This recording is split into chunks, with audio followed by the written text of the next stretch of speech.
ऐतिहासिक आणि गौरवशाली क्षण हा टप्पा गाठण्यासाठी अनेकांचे हातभार लागले।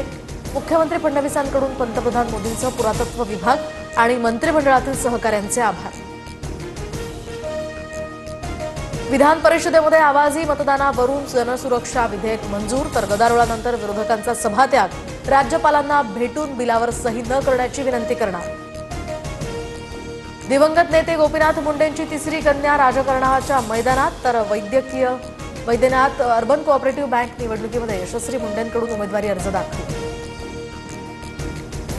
नागपूर दंगलीचा मास्टरमाइंड फहीम खान समाजसेवक, तर मालेगावमध्येच या ठिकाणी माजी आमदार आसिफ शेख यांचं पुन्हा वादग्रस्त विधान।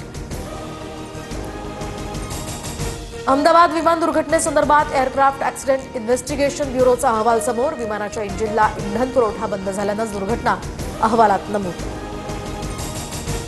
मुख्यमंत्री फडणवीस आज दुपारी 12:30 वाजता नवी मुंबई विमानतळाची पाहणी करणार, तर खोपोली लोणावळा मिसिंग लिंकच्या कामाचाही आढावा घेणार। जळगाव जिल्ह्यातल्या हातनूर धरणाचे 8 दरवाजे अर्ध्या मीटरनं उघडले। धरणातनं सध्या तापी नदी पात्रात 7,981 क्युसेकनं विसर्ग।